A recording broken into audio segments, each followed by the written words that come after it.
बयान है। मुख्यमंत्री जी के साथ रहते रहते वो भी मुख्यमंत्री जी की ही बोली बोलने लग गए। भाई कुछ महीनों पहले तक तो इनका भी प्रतिनिधिमंडल हम ही लोग के साथ था। देख रहे हैं न्यूज़ फोनेशन।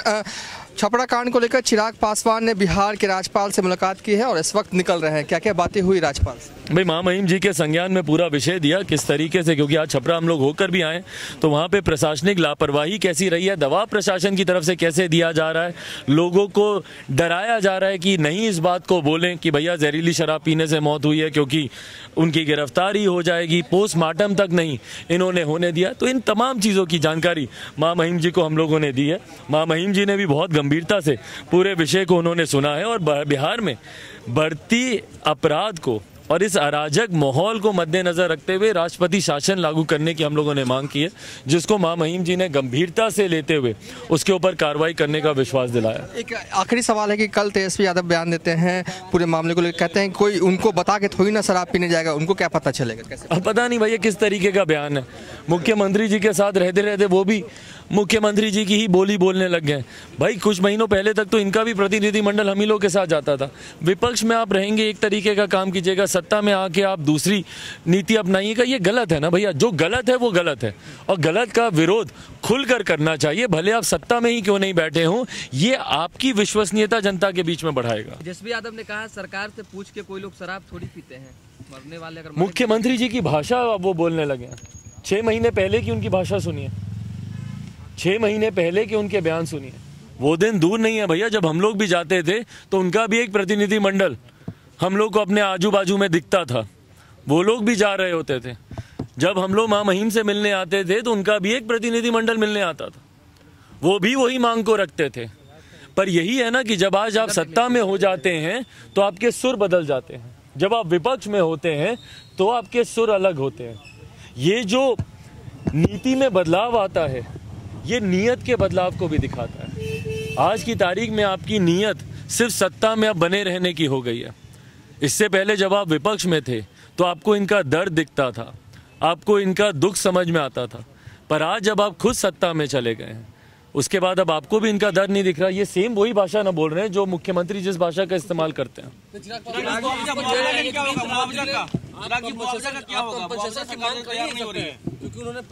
उन्होंने साफ मना कर दिया। भाई बताइए, मुख्यमंत्री खुद अपनी नीति पे उनको क्लैरिटी नहीं है, खुद वो अपने सिद्धांतों पे टिकने वाले नहीं है। इसके 2 उदाहरण मैं देता हूँ। गांव-गांव घर-घर तक शराब की दुकान किसने खुलवाई भैया? पंचायत तक अगर शराब की दुकानें खुली 2015 तक तो ये किसने खुलवाई? आदरणीय मुख्यमंत्री नीतीश कुमार जी ने। 2016 में उनको ज्ञान प्राप्ति हुई कि भैया शराब गलत चीज़ है। उसके बाद यकायक वो एक शराबबंदी का कानून लाते हैं बिना इसकी कोई तैयारी किए हुए। भाई हकीकत है लोग एल्कोहलिक होते हैं, उनके रिहैब की आपको व्यवस्था करनी होती है। पर जिस प्रदेश में कैटरैक्ट के ऑपरेशन की व्यवस्था नहीं है, मुख्यमंत्री को दूसरे प्रदेश में जाना पड़े। बताएं ना कितने रिहैब सेंटर्स हैं। आज भी अगर कोई अपनी शराब की लत छुड़वाना जाए तो वो कौन से सेंटर में जाएगा? बताएं मुझे, कहां पे जाके वो अपनी लत छुड़ाए भाई शराब की?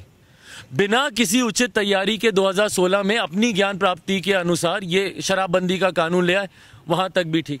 2016 में जब गोपालगंज में जब इसी तरीके की घटना घटी, और अगर मेरी याददाश्त सही है तो लगभग शायद 19 लोग उस वक्त भी मरे थे। सरकारी आंकड़ा था, हकीकत में शायद बहुत ज्यादा मरे होंगे। उस वक्त 4-4 लाख रुपए का मुआवजा दिया गया था और आज एकदम से ये बोलते हैं कि भैया मुआवजा नहीं मिलेगा। मतलब कौन सी नीति? जिस दिन सुबह उठ के इनके जहन में जो आता है वो उस दिन की नीति बन जाती है क्या? नीति कानून के आधार पर बनती है, पॉलिसीज के आधार पर ड्राफ्ट होती है, या मुख्यमंत्री जी की सोच के हिसाब से ड्राफ्ट होती है? एक बार मन करेगा तो आप मुआवजा देंगे, अगली बार मन नहीं करेगा तो आप मुआवजा नहीं देंगे। ये कैसी नीति है एक राज्य की भाई? 16 में अगर आपने मुआवजा दिया तो आज क्यों नहीं मुआवजा देंगे? क्यों नहीं देंगे? क्या ये बिहारी नहीं है? क्या ये आपके परिवार के लोग नहीं है जो वहां पे मरे हैं? भाई आप बोलते हैं ना कि मरने वाला पीने वाला महापापी, तो भैया जो पिया वो तो आपने उसको श्राप दिया, वो मर भी गया। आप ही ने कामना की ना कि जो पिएगा वो मरेगा, आपकी कामना पूरी हो गई, वो मर गए। पर उनके परिवार के जो लोग जिंदा बचे हैं उनका क्या कसूर है भाई? उनको क्यों नहीं आप मुआवजा देंगे? अपने परिवार के एक सदस्य की गलती का खामियाजा वो लोग क्यों भुगते? अगर आप उसको गलती मानते हैं, आप बोलते हैं कि वो महापापी है, तो पूरा परिवार क्यों खामियाजा भुगते? वो 20 दिन की बच्ची क्यों खामियाजा भुगते? वो 80 साल की बुजुर्ग महिला क्यों खामियाजा भुगते? छोटे छोटे बच्चे बच्ची क्यों इस बात का खामियाजा भुगते? भाई क्या वो बिहारी नहीं है? क्यों नहीं आप उनको मुआवजा देंगे? क्यों नहीं आप उनको सहूलियतें देंगे? भगवान न करे पर अगर आपके परिवार में ऐसी घटना घटती तो क्या सड़क पे मरने के लिए छोड़ देते अपने परिवार के लोगों को? पर बिहारियों को आप अपना परिवार मानते नहीं है ना मुख्यमंत्री जी, दिक्कत यही है। शराबबंदी खत्म हो जाए भाई उचित मुआवजा, मुख्यमंत्री ताड़ी वालों को क्या मुआवजा देने की बात कर रहे हैं? 1 लाख रुपए, 1 लाख रुपए मैं मुख्यमंत्री जी को अपनी तनख्वाह में से देता हूं। अपना जीवन व्यतीत करके दिखा दे मुख्यमंत्री नीतीश कुमार जी, कर लेंगे 1 लाख रुपए में।